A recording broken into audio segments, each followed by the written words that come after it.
Bienvenue sur Limitless Project, le podcast qui explore les mystères de nos super-pouvoirs et cherche comment les libérer. En discutant avec des scientifiques, médecins, sportifs ou entrepreneurs, je veux comprendre quels sont les secrets de la performance humaine et découvrir les meilleurs hacks pour optimiser ma vie, mes capacités et ma longévité. Si toi aussi tu veux exploser ton potentiel et améliorer ta santé, abonne-toi au podcast et rejoins ma newsletter pour recevoir chaque mois mes plus incroyables découvertes. Alors je suis aujourd'hui à 2 pas de chez moi, à Palavas-les-Flots, chez mon ostéo, Mathieu Le Turc, avec qui on va essayer de percer les mystères de la mécanique humaine et du corps humain. Salut Mathieu. Salut. Avant de commencer, est-ce que tu pourrais te présenter et nous raconter un peu qui tu es et ce que tu fais ? Alors moi je suis Mathieu Le Turc, je suis ostéopathe depuis maintenant 10 ans. Je travaille donc sur Palavas. J'habitais pas très loin d'ici. Maintenant j'habite à la Grande Motte. J'exerce dans l'ancienne maison de ma grand-mère. Donc je suis issu de cette rue. Voilà. Et quand j'ai eu mon diplôme, j'ai eu envie de revenir proche de mes racines et surtout proche de la mer. J'ai en parallèle de mon activité de libéral un organisme de formation où on forme des ostéos. Donc on est basé sur Montpellier et on fait ça avec 2 associés. Et mon activité libérale, j'ai la chance de la partager aussi avec ma femme qui est aussi mon associée et dans la vie et au travail. Donc voilà, on va fêter nos 10 ans de cabinet cette année. Les conversations sur l'oreiller doivent être assez tournées sur la pratique. On évite de trop ramener ça à la maison parce que sinon on tourne un peu en rond, ostéo toute la journée, ostéo à la maison. Mais ouais, c'est sûr que ça permet quand même d'échanger parce qu'on est que 2 à bosser ici et que 2 ostéos. Donc voilà, des fois on se sent un peu seul. Donc heureusement maintenant il y a WhatsApp et Messenger qui permettent d'échanger avec kiné, médecin, avec qui on bosse autour pour aller plus vite. Super. Et l'ostéo, c'est une pratique récente, mais qui devient quand même de plus en plus populaire, donc qui commence à être un petit peu à la mode. Et pour autant, j'ai l'impression qu'on sait pas vraiment ce que c'est. Est-ce que tu peux nous expliquer, nous raconter en quoi ça consiste et comment ça se différencie de la kiné, par exemple ? Alors, c'est toujours le gros sujet, la différence entre ostéo et kiné. C'est pas, il faut pas le voir comme une différence, c'est vraiment une complémentarité. On n'a pas du tout les mêmes champs d'action. Déjà, la kiné, c'est une profession de santé. Donc, c'est déjà comme les médecins, comme les sages-femmes, comme les dentistes. Il y a une idée de rééducation dans la kiné, que ce soit après une opération, après un accident, une rééducation du dos aussi. Enfin voilà, de côté réathlétisation, réhabilitation et travail d'une spécificité, d'une articulation spécifique, après une entorse, après une prothèse, après plein de choses, même si maintenant la Sécu dérembourse un petit peu certains actes. Mais voilà, la kiné, il y a vraiment cette vision de réadaptation. Nous, en ostéo, on est vraiment plus sur de la globalité, en post-opératoire, en direct, on n'a rien à faire dans le parcours de rééducation juste en sortie de clinique ou d'opération. On va essayer d'être là pour prévenir des problèmes, pour aider le patient à en régler d'autres. Mais voilà, on est vraiment dans cette vision de globalité, de dire tu as mal à la cheville, je ne vais pas m'occuper que de ta cheville. Je vais regarder s'il n'y a pas un souci au niveau du genou, du bassin, ta colonne vertébrale, parce que c'est de là où sortent les terminaisons nerveuses. Voilà, d'avoir vraiment cette vision pour tout type de mots, mais toujours dans l'idée de globalité. On est vraiment comme des généralistes, quoi. On voit vraiment de la tête aux pieds, et notre base, c'est vraiment la mobilité. On est vraiment là pour redonner de la mobilité, redonner de l'équilibre. On n'est pas là pour faire craquer les gens de la tête aux pieds et se dire dans notre tête on va les remettre le plus droit possible. Non, ça existe pas. On a vraiment cette notion de mécanique et de dire la vie de tous les jours fait que tu t'adaptes, ton ordi il est mal placé, ou ton boulot il est récurrent avec un bras ou une jambe.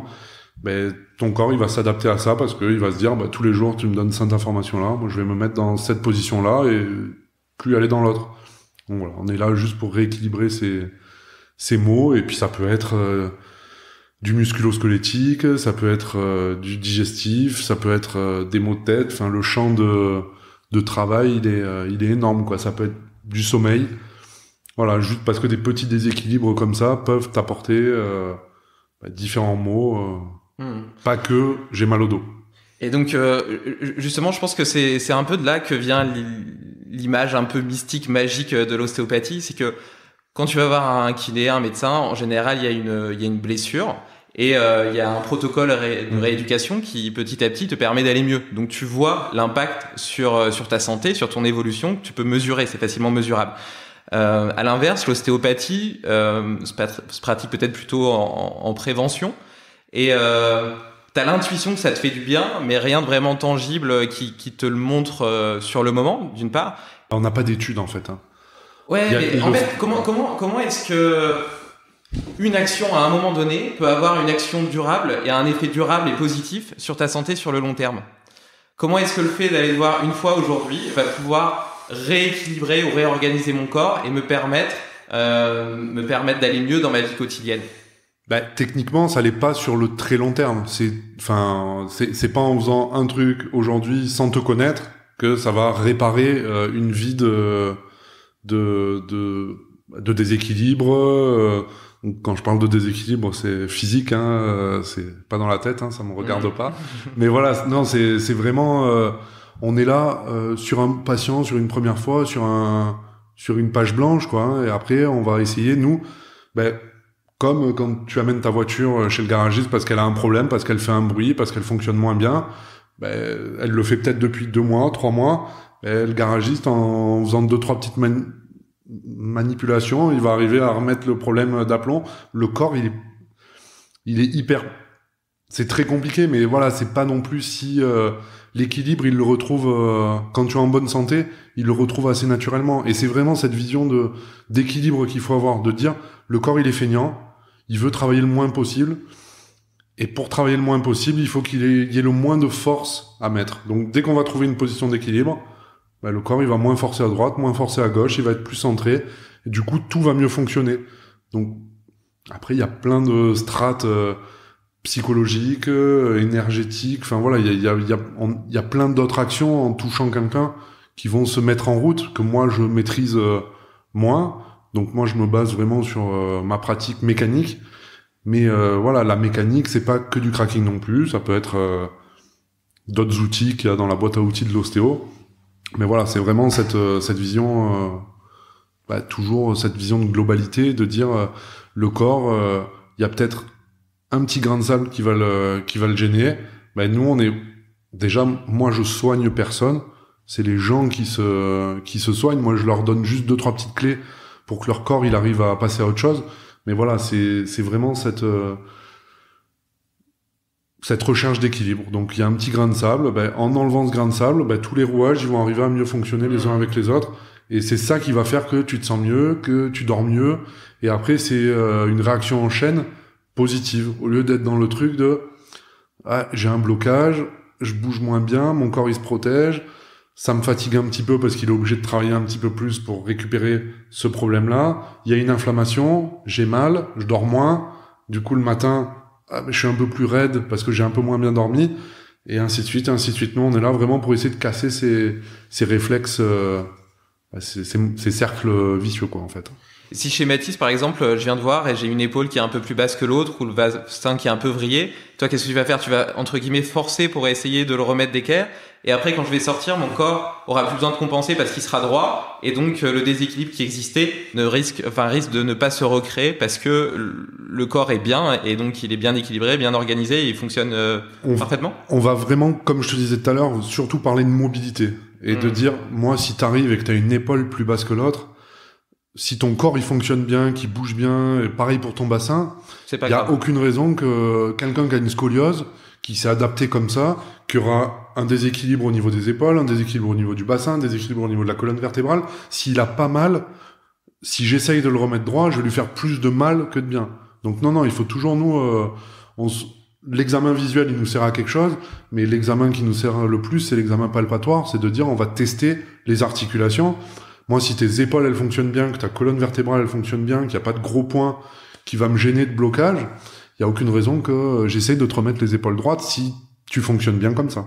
On n'est pas fait pour être parfaitement symétrique. Personne n'est symétrique. On a tous une différence. Si tu prends un miroir, là, que tu le mets au niveau de ton nez, ou un carton, tu regardes dans le miroir, tu auras un œil plus fermé que l'autre, la face qui sera plus développée d'un côté, le menton un peu de travers.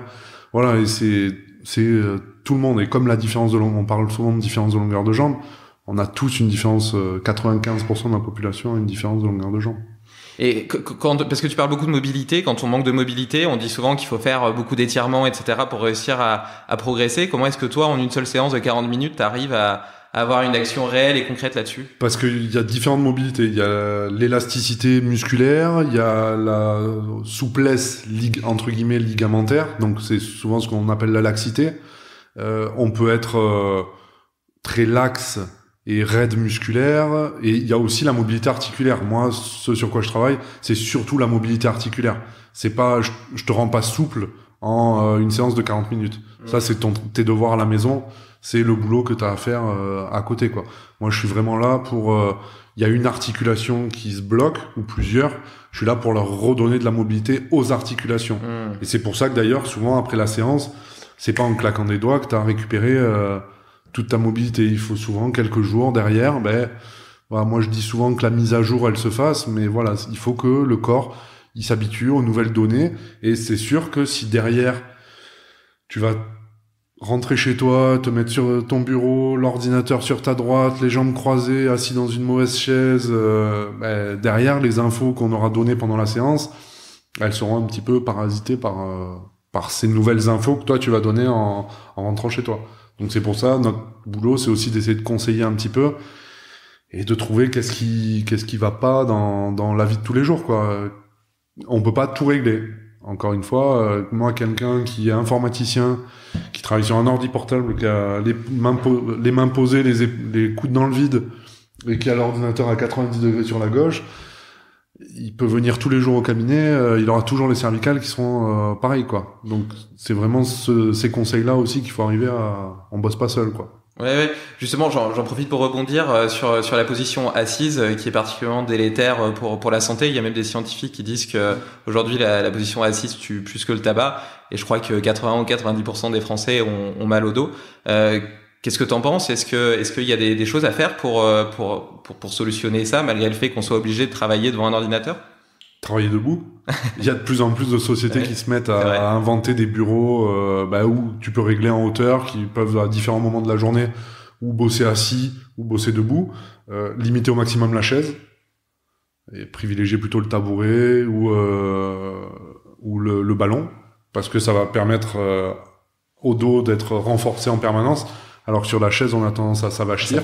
Même sur une chaise à 500 €, avec tous les renforts, l'être humain, il est pas encore fait pour être assis. Dans notre évolution, pour l'instant, on est encore fait pour être bipède, donc pour être debout, quoi, pour être en charge, pour que la colonne vertébrale soit musclée et gainée. Moi, j'ai acheté une chaise assise à genoux. Je sais pas si tu vois ce que c'est. Il y a pas de dossier, et donc on est assis à genoux, et donc potentiellement, t'as tout de suite une posture qui est beaucoup plus droite. Et en plus, au bout d'un moment, c'est un peu gênant pour les jambes, donc tu as aussi tendance à plus te lever. D'ailleurs, à ce propos-là, moi, je mets une minuterie Pomodoro sur 25 minutes à peu près pour penser à me lever toutes les 25 minutes, marcher un petit peu, puis après me rasseoir sur cette chaise à genoux. Est-ce que tu penses que c'est une bonne stratégie? Je pense que changer de position, de toute façon, dans une journée de travail, moi, j'ai la chance d'avoir un métier où je passe 5 minutes par patient sur mon ordi et 35 minutes après debout à tourner autour de ma table, à m'asseoir, à me lever. Voilà, même si j'essaye de plus en plus de laisser le tabouret de côté pour vraiment être debout, et que toute la force que je mets dans mon boulot, elle me vienne des jambes et du coup de mes appuis, et c'est beaucoup plus facile à gérer. Donc il faut changer de position, quoi. Il faut marcher. Si malheureusement tu fais un boulot sédentaire où tu restes 10 heures par jour assis, il faut essayer d'aller au boulot à pied ou d'aller au boulot en vélo. D'acheter un chien, de marcher 40 minutes par jour, c'est tous les quarts maintenant. On a la chance d'avoir un outil comme Internet qui fait qu'il y a des études qui sortent tous les jours sur l'activité physique. Moi, ce que je conseille aussi à mes patients, c'est je préfère les gens qui font 10 minutes ou 15 minutes d'activité physique par jour plutôt que ceux qui vont se griller le samedi ou le dimanche à faire 1h30 parce que, ouais, non, mais une séance, c'est 1h30. Non, maintenant, il y a des applis où tu peux faire ce qu'on appelle du HIIT, du Tabata, des trucs hyper poussés sur des courtes périodes, sur 10-15 minutes, avec un peu de récup dedans. Voilà, et tout le monde... C'est souvent de la mauvaise volonté de dire qu'on n'a pas le temps de faire du sport tous les jours. À 10-15 minutes, il vaut mieux se lever 10-15 minutes plus tôt et dormir mieux le soir parce que on a sécrété toutes les hormones qu'il faut, notre corps il a eu sa dose, on a bougé, plutôt que de dire ouais non mais je préfère dormir 10 minutes de plus alors que ça sera pas un bon sommeil quoi finalement. Et du coup, le sport permet de renforcer les muscles, etc., les os. Et est-ce qu'il risque pas d'abîmer, par contre, les articulations, surtout s'il est pratiqué à un peu trop haute dose Ouais. À partir de quel moment tu penses que le sport devient délétère et Franchement, c'est ça. Je reviens sur la mécanique. Il y a des voitures qui font 1 million de kilomètres et il y a des voitures qui en font 100 000. Il y a des voitures qui en font 10 000. C'est pareil chez l'être humain, quoi. Il y a des êtres humains qui sont faits pour avoir une charge énorme, qui n'auront pas de soucis. Il y en a d'autres qui sont faits pour s'entraîner peu et avoir de gros soucis. Tu vois de tout, quoi. Moi, maintenant, avec 10 ans de recul, l'âge, ça reste un chiffre. Il y a des patients de 70 ans qui sont plus en forme que des patients de 30. Il y a des patients de 15 ans qui sont moins en forme que des patients de 30. Donc voilà, il y a vraiment... Il y a tout. Il y a tout et tout le monde est différent. Et on a tous des squelettes différents, des niveaux d'arthrose différents à différents âges, des gens qui ont beaucoup d'arthrose qui vont pas avoir de douleur, des gens qui en ont très peu, qui vont être tous les jours chez le kiné, chez l'ostéo, chez le médecin. Et du coup, toi qui vois beaucoup de patients justement, est-ce que tu as réussi à déterminer des schémas récurrents, des choses, des mauvaises habitudes par exemple, qui les rendaient particulièrement... qui abîmait la mécanique du corps, et puis d'autres au contraire qui étaient plutôt positives et qui permettaient d'huiler un peu tout ça? La plupart c'est dû au travail déjà. Moi dans mon cabinet dans ma patientèle j'ai beaucoup plus d'informaticiens ou de comptables ou de gens travaillant assis derrière un bureau que de maçons ou de livreurs. Enfin voilà, des gens qui travaillent avec leur corps toute la journée. C'est assez net. D'accord. Alors que les maçons, c'est pas une question de moyens, de trucs, de machin, ou de temps. C'est vraiment un truc de dire, le maçon, il aura plus de problèmes une fois qu'il s'arrêtera. Mais pendant toute sa carrière, il a beau porter du poids toute la journée, son corps, il est debout tout le temps, il travaille tout le temps, il bouge tout le temps, il se serre de ses muscles toute la journée. Donc son dos, il est plus protégé. Quand il se fera mal, il se fera souvent plus mal, par contre. Parce que, il a essayé de soulever trop de poids et son corps a pas voulu. On est plus dans de l'aigu, plus. Alors que l'informaticien, ça va être tous les jours une gêne qu'il aura. Il va souvent se bloquer moins fort, mais la douleur, elle sera présente quasi quotidiennement, quoi. Donc ouais, il y a quand même. Après l'âge, c'est ce qu'on dit, c'est lié à l'activité. T'as des personnes âgées dans tes patients? Ah ouais, ça va de 3 jours à 80, je crois, 14 ans, le plus vieux que j'ai. Donc, mais voilà, il y en a de 60 ans qui font 90 ans, et il y en a de 90 ans qui font 60 ans. Donc, c'est vraiment très lié à l'activité. Il y a le mouvement, c'est la vie. Ouais, mais c'est franchement, je vais le peindre dans mon cabinet parce que c'est ma devise, mais c'est vrai, quoi. Et de plus en plus, on le voit, on l'entend, alors que pendant une période... Voilà, on disait, on en parlait un peu moins. Et là, ça revient, surtout avec cette année un peu compliquée, les confinements, tout ça. Voilà, il faut bouger, quoi. Là, les gens, le télétravail, pour nous, c'est une aubaine, mais c'est catastrophique pour le dos, quoi. Ouais, j'imagine. J'imagine d'ailleurs en télétravail, est-ce qu'il y a il y a peut-être des choses auxquelles faire attention pour avoir une meilleure position et éviter, parce que c'est encore pire qu'au bureau, on n'a pas un poste bien optimisé, on a souvent le cou un petit peu penché, etc. Une chaise qui est même pas une chaise de bureau, qui est pas adaptée. C'est de compenser avec un plus peu d'activité. Ouais, sans parler de sport, d'activité physique. Aller marcher. Parce que les gens, souvent le mot sport, ça leur fait un peu peur. Alors que vraiment, il faut se dire, non, il faut bouger. Et rien que déjà de bouger, ça peut être de faire de la gym chez soi, ça peut être d'aller courir, d'aller marcher vite, d'aller dans l'eau, tu vois. Nous, on est à Palavas, on a la mer à 200 mètres. Voilà, même en hiver, elle descend rarement sous les 13-14 degrés avec une bonne combi ou comme toi, sans combi, ça peut se faire, quoi. Mais juste d'aller marcher dans l'eau, c'est très tonifiant. Mais juste de mettre de l'eau jusqu'aux genoux et de marcher pendant 10 minutes. Nous, on a de la chance à Palavas, peu importe où on est dans la ville, on a sur notre autorisation de déplacement, on peut mettre activité à moins de 20 km, on y est, quoi. On a les pieds dans l'eau, on va marcher, s'aérer, et rien que ça va un peu effacer les effets délétères de la position que tu vas avoir au niveau de ton canapé, parce que souvent, malheureusement, les gens, ils ont pas non plus la chance d'avoir une maison avec un bureau, avec un ordi de bureau, donc tu travailles comme tu peux, sur la table basse, sur la table du salon, sur le manche debout, où tu te retrouves avec une position qui est encore moins bien que celle que tu vas maintenir.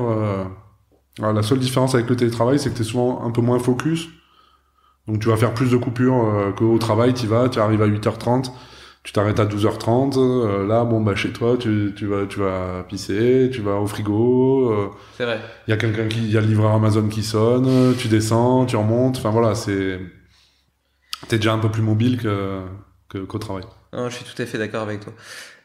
Et tu disais dans tes patients que tu avais des personnes très âgées et aussi des personnes très jeunes. Tu disais 3 jours et comme tu le sais, je vais bientôt être papa. Ouais. Et tu me conseillais d'emmener ma petite te voir dans la première semaine ou dans les 2 premières semaines, donc hyper tôt. Pourquoi d'abord? Et puis comment est-ce que tu manipules un bébé? Qu'est-ce que tu fais? Pourquoi est-ce qu'il y a déjà des déséquilibres d'ailleurs alors qu'il a même pas encore commencé à vivre et à marcher? Parce que il a passé 9 mois ou un petit peu moins dans une petite boîte. Donc ça, après, voilà, on rentre dans des détails, mais un utérus, ça fait une trentaine de centimètres. Un bébé, en moyenne, ça fait 50 centimètres. Donc il y a déjà un souci de place, de faire rentrer quelque chose de 50 centimètres dans quelque chose de 30. Donc voilà, il y a une position préférentielle dans le ventre de la maman. Il y a eu ou pas des soucis de grossesse. Voilà, nous, on est juste là on est vraiment dans le cadre, souvent, de la prévention, de dire, cette position préférentielle qu'il y a eu dans le ventre de maman, on va essayer de la limiter au maximum, de faire en sorte que pendant les 6-8 premiers mois de sa vie, il va passer 80 ou 90% de son temps allongé sur le dos, s'il y a une position un petit peu tordue, surtout au niveau de la tête du bébé, parce que c'est souvent le truc qui fait peur mon bébé à la tête plate.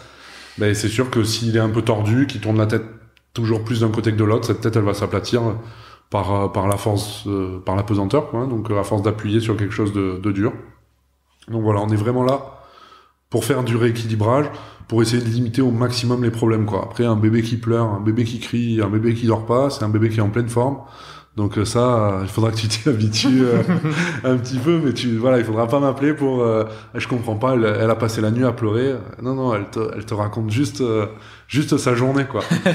Donc mais il y a plein de petits mots. Là, on est vraiment sur de la sensation, hein. Nous, encore une fois, on est que sur du testing parce qu'on a que le récit des parents.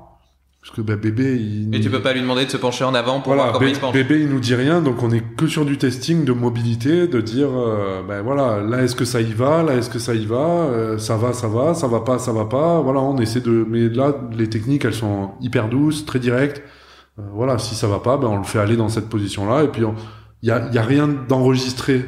Chez un bébé, c'est souvent plus facile que chez un adulte, parce que chez un adulte, le problème, si t'as 25 ans, 30 ans, le problème, il est là depuis 25 ou 30 ans, ou alors depuis 10 ou 15 ans, si t'es tombé en 4e D, quand t'as fait de la lutte à l'école. Voilà, on est vraiment là pour limiter au maximum les problèmes plus tard. Après, on peut pas tout empêcher, on peut pas traiter les pathologies, mais il y a plein de petits mots du quotidien qu'on va arriver à enlever, et surtout, encore une fois, équilibrer le bébé pour qu'il grandisse de la meilleure façon possible, quoi. Après, c'est pas parce qu'il a vu l'ostéo qu'il aura pas une différence de longueur de jambe, qu'il aura pas une scoliose, mais par contre, dans l'avancée de l'âge, 6, 7, 8, 12 ans, on va quand même maintenant faire partie des rares qui déshabillons nos patients, parce que moi je travaille patient en sous-vêtements, qu'il ait 5 ans ou qu'il ait 94 ans, pour revoir son dos. Et dans la vision préventive des scolioses, tout ça, on va vraiment avoir un rôle à jouer dans le fait de dire, allez chez votre médecin consulter, puisqu'il y a un truc qui me plaît pas au niveau de son dos, et du coup on va essayer de prendre en charge plutôt le patient, et du coup que le problème il ait moins le temps de s'installer. Et donc dans l'idée après, c'est de venir te voir une fois par an. S'il n'y a pas de problème, ouais. Ouais.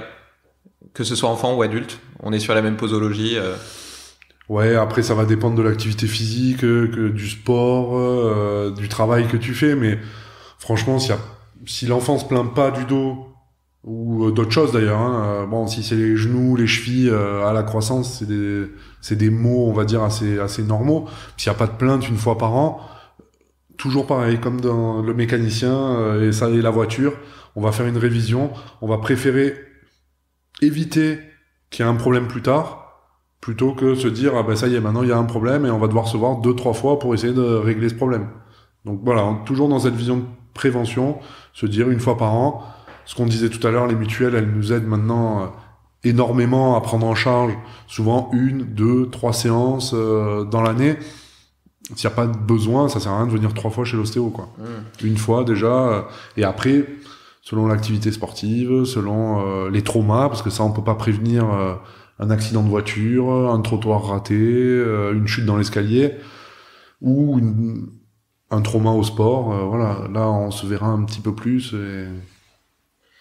Et là, de ce que j'entends, tout est quand même très très lié à la mécanique du corps. Tout à l'heure, au début du podcast, tu m'as parlé de digestion. Comment est-ce que la mécanique du corps peut jouer sur les organes, sur la façon dont tu digères, sur des organes mous comme l'estomac? La colonne vertébrale, en fait, c'est un tableau électrique. Donc entre chaque vertèbre, il y a un fil qui sort à droite et à gauche. Et ce fil-là, il va innerver tel ou tel organe, mais aussi tel ou tel muscle. Donc c'est vraiment pour ça que tout est lié. On a plein de casquettes, hein. En plus d'être mécanicien et informaticien, on est aussi électricien. Donc notre base de boulot, quand on joue sur de la mécanique, quand on redonne de la mobilité à une articulation, notre première intention, elle est au niveau d'envoyer une information neurologique. Donc de dire au cerveau, maintenant la nouvelle position de la vertèbre, c'est cette position-là, c'est plus celle-là. Et donc d'envoyer un message au niveau du corps et au niveau des nerfs, de dire hop, si on arrive à le libérer, donc à libérer l'inflammation qu'il va y avoir autour, du coup ça va libérer un petit peu son passage et on va redonner de bonnes informations, mais que ce soit à des ischio-jambiers ou à un côlon. Voilà, c'est vraiment on travaille à chaque fois sur des étages et chaque étage articulaire envoie sur un fil et donc un disjoncteur, du coup une prise différente. C'est ça qu'on appelle l'ostéopathie viscérale? L'ostéopathie viscérale, c'est plus...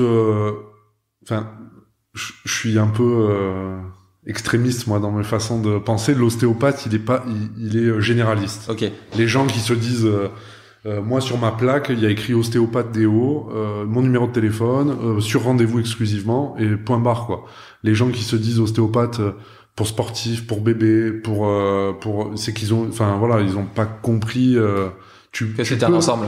Voilà, tu peux faire des formations. Moi, j'ai un organisme de formation, donc je reçois mais ce qu'on essaye de leur transmettre, c'est un outil en plus. C'est pas de dire tu vas plus faire que ça.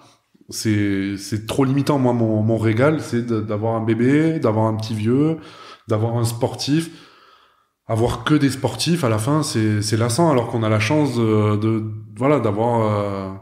on n'est pas une spécialité, on est vraiment un métier de globalité, généraliste, et dans nos techniques, et dans nos traitements, et dans nos patients, quoi. Et le viscéral, ça fait partie, au même titre que le crânien, au même titre que le musculo-squelettique, au même titre que le traitement du sportif ou de la femme enceinte ou du nourrisson, c'est un outil qu'on a dans nos cabinets. Mais quelqu'un qui te dit t'as un torticolis, je vais te traiter juste en faisant du viscéral, C'est possible, hein, mais voilà, moi, la logique, elle me vient pas. C'est pas ma façon à moi de travailler, quoi.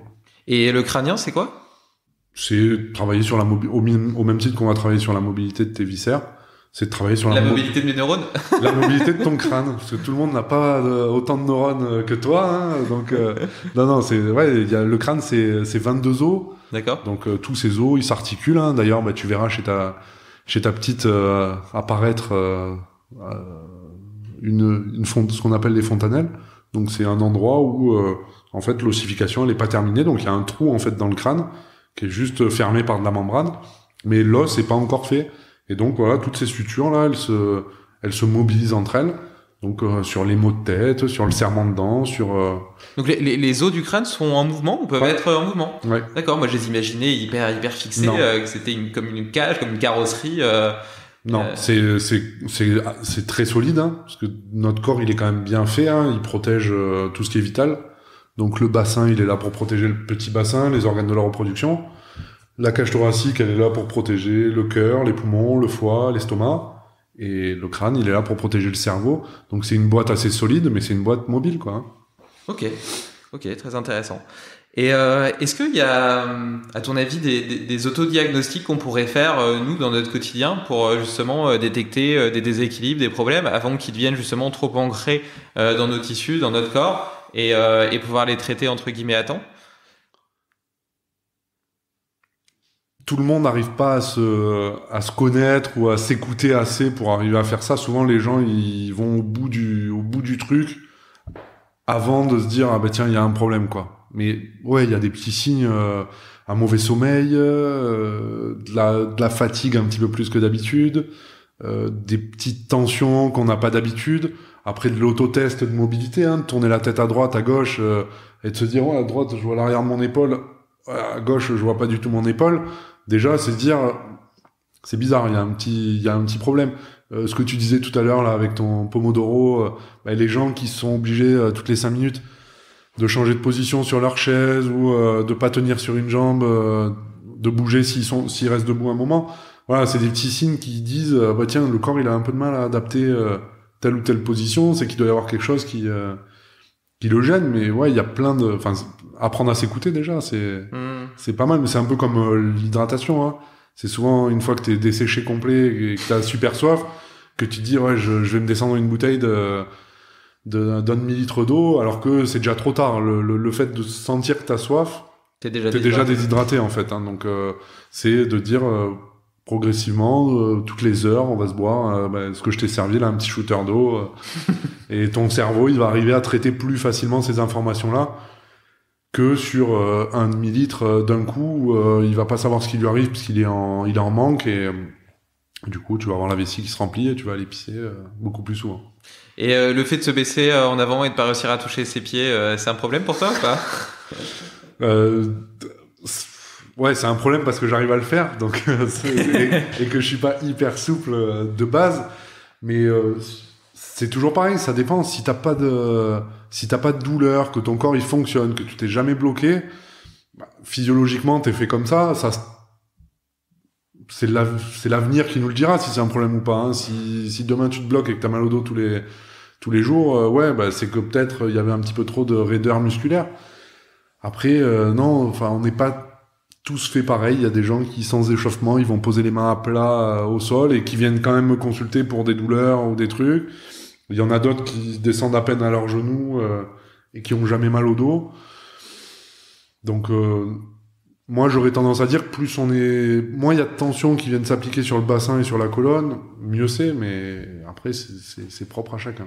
Et tu penses que les étirements sont importants? Parce qu'il y a pas mal d'études contradictoires sur le sujet. Il y a certaines études qui disent que ça sert simplement à être bon dans l'étirement que tu es en train de faire, mais que ça a aucun transfert dans la vie, etc. Il y en a d'autres qui disent qu'au contraire, c'est bien d'avoir un petit peu de fermeté, de pas être trop hyperlaxe, etc. Il y en a d'autres qui disent au contraire que c'est important d'être souple. C'est quoi ton avis là-dessus? Est-ce que ça vaut le coup, à ton avis, de passer du temps tous les jours à s'étirer? Est-ce que il faut plutôt être sur des protocoles longs, donc des étirements par exemple qu'on tient sur 1 minute, 2 minutes, ou plutôt sur des protocoles courts, plutôt des étirements dynamiques? Est-ce que tu as des avis là-dessus? Pour moi l'étirement c'est hyper important. Là, il y a il y a 4-5 ans, là, il y a énormément de débats qui sont sortis sur ne vous étirez plus. Oui, voilà, ça sert à rien. Physiologiquement, le corps, il va se relâcher de toute façon après une séance, que ce soit de course, que ce soit de muscu, un entraînement de basket. Il va y avoir un relâchement physiologique, c'est dans les 2 heures après la séance. Moi, je conseille à tous mes patients de s'étirer, pas obligatoirement après la séance, parce que justement, on va laisser le temps un peu au corps de faire déjà sa propre sauce, et après, nous, on arrivera en complément. Mais oui, une activité physique, c'est un raccourcissement du muscle. Comme je te disais tout à l'heure, la laxité, c'est une chose, on est vraiment sur le ligament, et la souplesse, on est vraiment plus sur le muscle, et c'est l'association, enfin, il y a des gens, ils peuvent être très souples sans avoir aucune laxité ligamentaire, quoi, parce que le ligament, c'est pas quelque chose normalement de très extensible, à part chez les gens qui arrivent à plier le genou un peu dans l'autre sens, là, avoir une extension un petit peu plus importante, ou les coudes qui ont tendance à se plier aussi un petit peu, ou à aller toucher le sol très facilement, mais ça veut pas dire qu'ils seront très souples musculairement. Donc voilà, il faut vraiment arriver à trouver toujours pareil, c'est une question d'équilibre, et pour moi, il faut toujours arriver à remettre le curseur sur ce point neutre au niveau musculaire. Il y a des gens, ça va arriver très vite. Il y a des gens, ils vont être un peu plus longs. Moi, j'ai tendance à conseiller des étirements plutôt, comme tu disais, sur 1 minute, 1 minute 30, donc plutôt dans la longueur, puisque ce que j'avais appris, après, il y a peut-être des nouveautés, mais c'était quand même qu'il fallait 90 secondes d'information pour qu'au niveau neurologique, parce que c'est le cerveau en fait qui décide aussi grande partie de tout, donc de dire c'est bon, le muscle est relâché ou le muscle est pas encore bien suffisamment relâché. Mais pour moi, activité physique rime avec étirement, avec échauffement, avec hydratation, avec alimentation. Enfin, voilà, la vie quoi. C'est un petit cercle. Si tu pars à froid faire un sprint, t'as plus de chances de te claquer. Après, il y a des sports qui vont demander plus d'étirement. Il y a des sports qui vont demander un peu moins d'étirement. C'est sûr qu'un lutteur, quand je dis un lutteur, c'est plus les gens qui ont besoin d'être très fermés pour pas se faire surprendre. Ils vont limiter un petit peu plus les étirements. Après, des sports de jump, d'athlètes ou quoi, c'est des gens qui vont faire énormément d'étirements, et d'ailleurs tu les vois à la télé, ils sont souvent allongés au bord de la piste en train d'essayer d'étirer les ischios, d'étirer les quadris avant de sauter, parce que il y a besoin de cet effet ressort, et pour avoir cet effet ressort, il faut pas que le muscle il soit déjà trop raccourci, il faut qu'il puisse partir d'une position longue pour arriver à se concentrer sur l'effort présent au bon moment. Donc ouais, moi je suis un pro étirement. Non, je suis d'accord avec toi, indépendamment des études scientifiques, moi d'un point de vue simplement empirique, je m'étire 5-10 minutes tous les soirs et je remarque que ça me fait du bien. Donc ça c'est simplement du domaine de la sensation, mais je remarque. Après, là où j'ai plus de doutes, c'est sur le véritable gain en souplesse. J'ai l'impression de gagner un petit peu, mais j'ai quand même l'impression qu'il y a quand même une partie génétique qui est assez programmée. Tu vois, j'ai une bonne mobilité par exemple des épaules, j'ai les ischios hyper raides, malgré le fait que je les étire, je trouve que je gagne peut-être 1 centimètre ou 2 centimètres, mais je pense pas que je viendrai un jour hyper souple de ces parties-là. Donc je pense qu'il y a quand même une partie déterminée. Il y a une facilité déterminée, bien sûr. mais ça empêche pas de t'étirer et d'y trouver des avantages. Et est-ce qu'il y a des routines ou des hacks, des petites choses à ton avis qui pourraient nous aider justement à huiler cette mécanique du corps et à nous permettre de le conserver en meilleure santé? On a parlé du sport, des étirements. Est-ce qu'il y a d'autres choses qui te semblent importantes? C'est un vaste. On a le temps. Chacun y trouvera son compte aussi. Il y a moi typiquement depuis que j'exerce et même pendant mes études, on te bassine sur la natation. Mais même si on est au bord de l'eau et que on vit avec ça, il y a plein de gens qui aiment pas aller nager, rapport avec la nudité, tout ça. Et ces gens-là, tu leur donnes que cette solution-là, et ils se retrouvent dans une impasse parce que s'ils y vont, ils y vont en reculons, ils sont crispés, ils sont pas détendus. Déjà de faire une activité ou un sport qui te plaît, surtout dans les temps actuels, c'est hyper important, quoi. Si t'aimes pas aller courir, ne va pas courir. Si t'aimes pas aller nager, ne va pas nager. Il faut trouver un autre truc qui te plaît. Donc déjà, moi, c'est mon premier conseil aux gens, c'est de faire quelque chose qui vous branche, quoi. Sinon, tu tiendras jamais sur la durée, de toute façon. Ouais, puis tu vas pas, enfin, on se fait assez chier comme ça. Là, on est interdit de tout. On peut plus aller manger au resto, on peut plus aller boire une bière. Si en plus le peu de plaisir qui nous reste, c'est d'aller faire du sport et ce sport-là, il te plaît pas. Non, enfin voilà, ton corps, il trouvera pas un bienfait à aller faire ça. Mais comme tout, quoi. Enfin, il faut vraiment se dire, non, j'y vais pour me faire plaisir. Et il n'y a pas de mauvais sport. Il faut que les gens, ils s'enlèvent ça de la tête. Hein. Il y a juste de la mauvaise pratique, quoi. Et on revient sur l'échauffement, sur la distance. Moi, toutes les semaines, je répète à bon nombre de patients, si tu fais rien pendant 6 mois, et qu'avant tu faisais du sport, et que dans ta tête, tu te souviens que la dernière fois que j'ai fait 60 tractions, et je suis arrivé à courir pendant 1 heure à 12 km/h, donc à faire mes 12 km. Ce qui est déjà une bonne perf.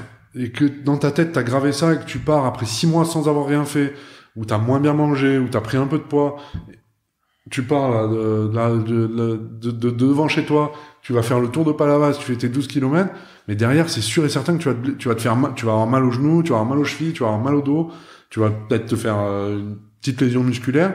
Donc derrière, tu vas arrêter. Et puis, une fois que tu auras plus de douleur, tu vas reprendre de la même façon. Non, il faut de la progressivité.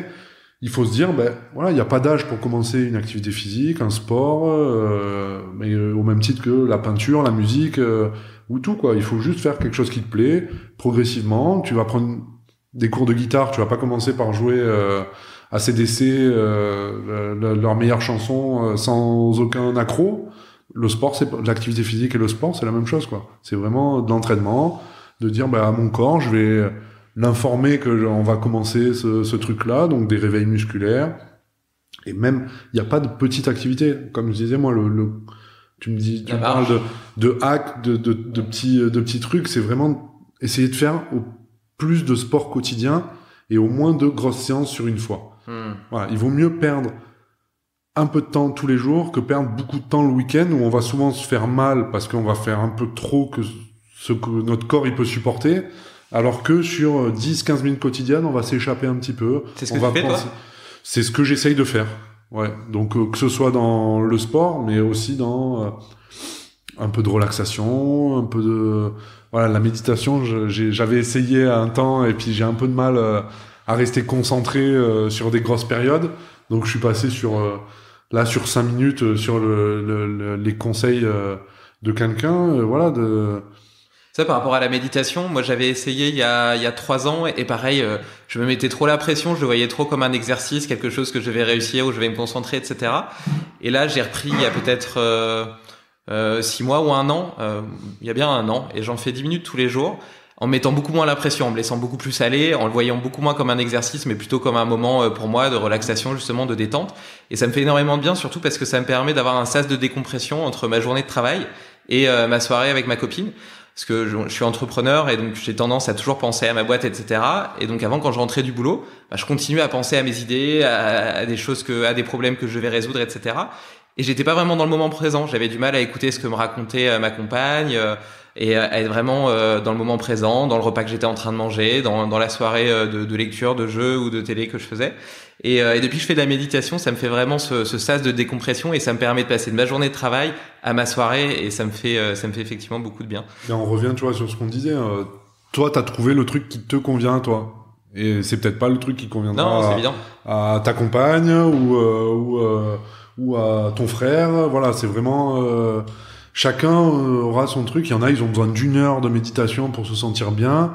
Il y en a, mais c'est comme le sommeil. Il y en a, ils ont besoin de 12 heures. Il y en a, ils ont besoin de 4 heures pour avoir la même réparation. Hein. Donc c'est. Et d'ailleurs là, tu dis, t'as trouvé le truc qui te convient. Et en fait, c'est pas qu'un truc, c'est plein de trucs qui mis bout à bout m'ont permis de trouver un équilibre.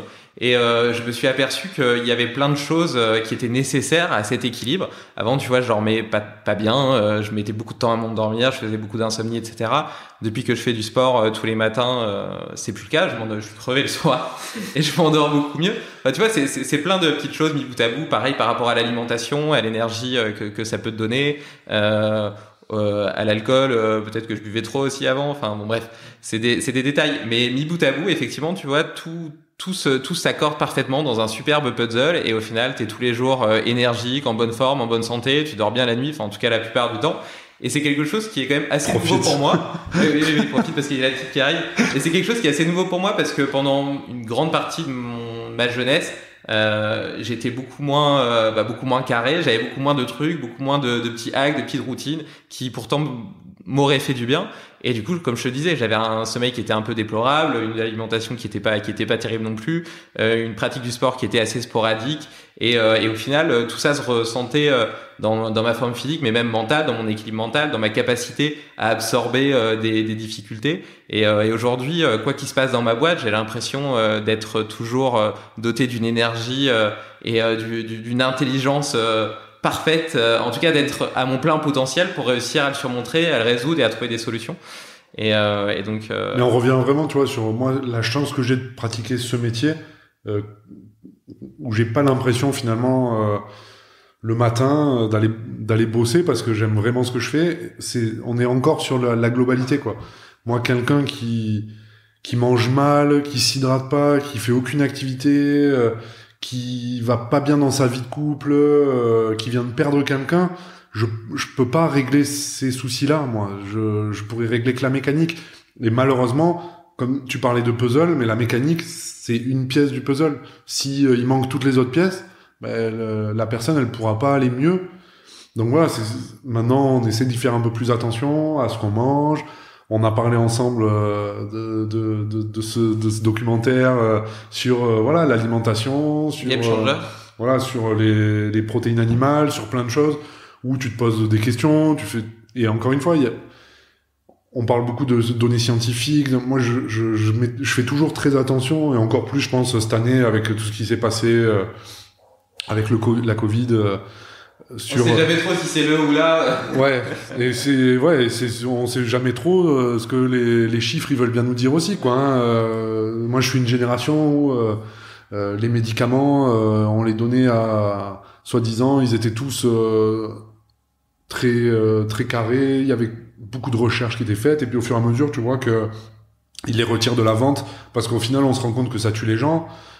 Voilà, alors que nous, en ostéopathie, il y a très très peu de recherche. Et c'est sûrement un des trucs qui nous pèse le plus, parce que finalement, notre pub, entre guillemets, elle est faite par nos patients et pas par de la recherche. Et c'est ce qui barre un petit peu, je pense, l'expansion pleine de l'ostéopathie par rapport aux médecins, par rapport aux kinés, qui eux sont très très basés sur ouais, non, mais si la recherche elle dit ça, oui, mais voilà, la recherche elle a dit que le Diantalvic c'était un super médicament, ou que le Myolastan c'était un super médicament, et pourtant 10 ans après on se rend compte que ça a tué ou que ça a créé telle ou telle pathologie, quoi. Donc voilà. Qu'est-ce qui rend cette difficulté d'avoir des recherches et des études scientifiques? Est-ce que c'est le fait qu'on soit dans de la prévention, un peu comme par exemple le brocoli ou les myrtilles, on peut montrer maintenant que ça peut prévenir le cancer, etc.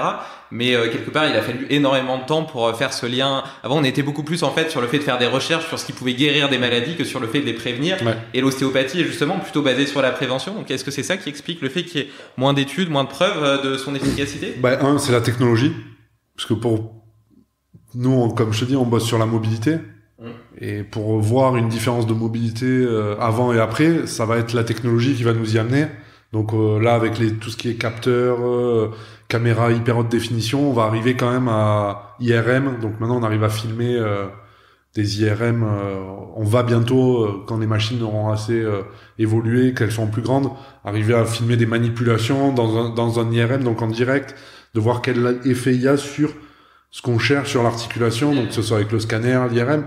Mais bon, ça coûte des millions d'euros. Comme je te dis, nous, on est encore dans un coin du placard. Voilà, il y a d'autres... encore une fois, encore plus cette année, les fonds, ils seront alloués à d'autres recherches qu'à la mobilité en ostéopathie. Donc, pour l'instant, nos seules recherches, finalement, c'est de prendre 100, 200, 2000 patients et de dire, bon, ben voilà, vous avez tous un torticolis ou un lumbago. Bon, ben voilà, vous allez faire une séance d'ostéopathie. À vous, on va vous faire une technique. À vous, on va pas vous faire de technique, et on va voir comment ça évolue.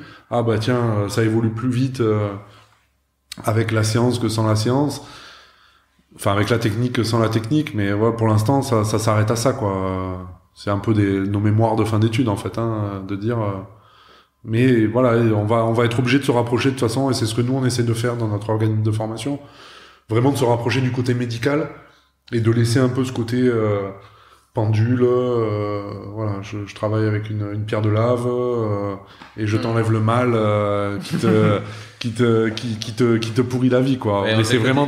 Ouais, on essaie. Moi, voilà, j'essaie quand j'écris un courrier à un médecin ou quoi, de rester le plus clair possible, de pas rentrer dans des détails de séance parce que ils savent pas, et je pense pour la plupart ils s'en foutent de ce qu'on fait dans notre cabinet. L'essentiel pour eux, il est que le patient il aille mieux à la fin.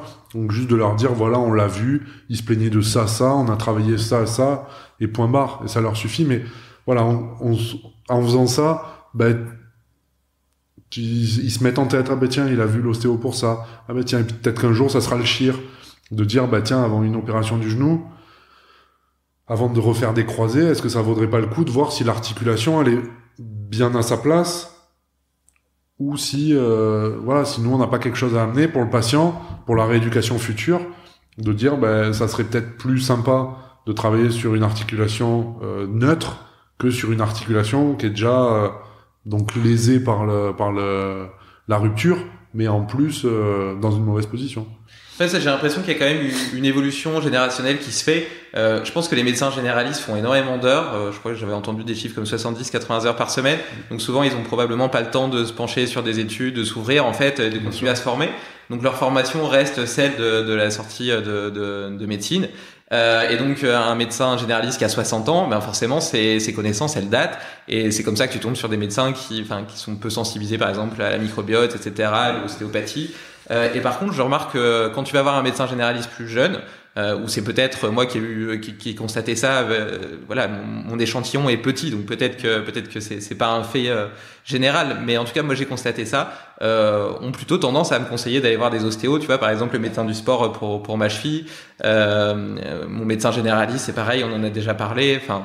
Ouais, j'ai l'impression que ça commence à rentrer dans la culture, dans les mœurs. Ça rentre dans les mœurs. Il faut se dire qu'il y a 18 ans, donc en 2002, c'est là où on a eu nos premiers décrets légiférant sur le métier d'ostéopathe en France. Avant ça, tous ceux qui en faisaient, c'était de l'usage illégal de la médecine.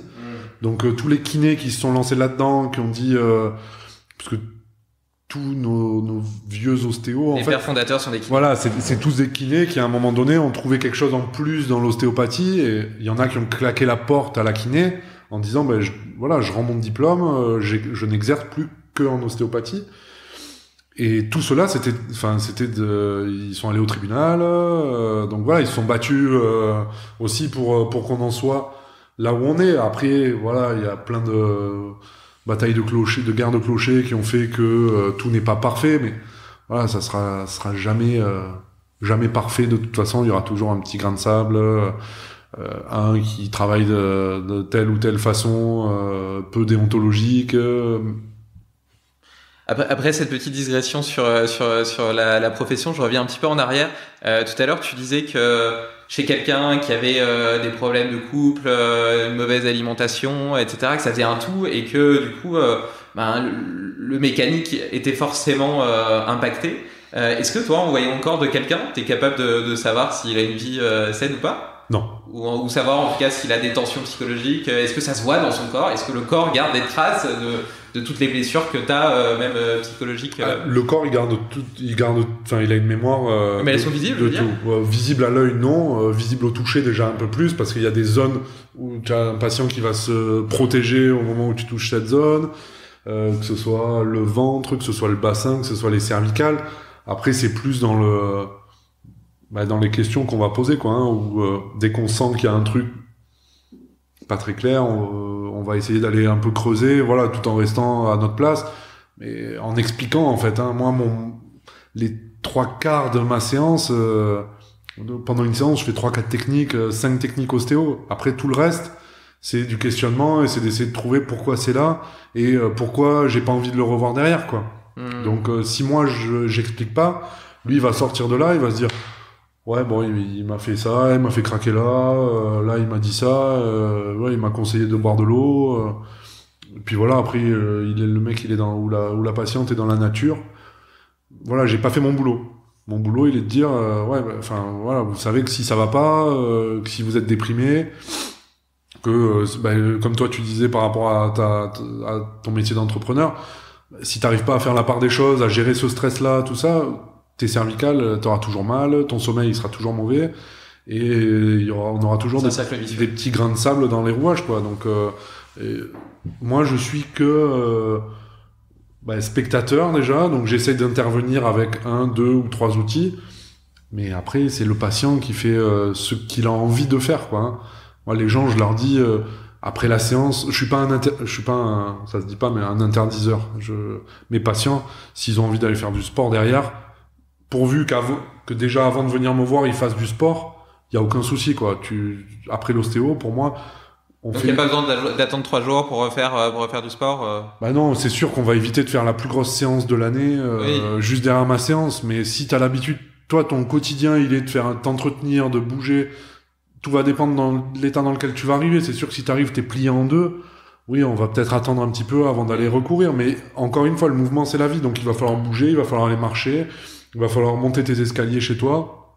Donc oui, il faudra le faire. C'est sûr que si t'as un lumbago coupé en deux, tu essayes de me refaire des squats juste derrière, ça va pas être bon, quoi. Donc, ouais, c'est toujours de l'adaptation. Ça dépend de chaque patient.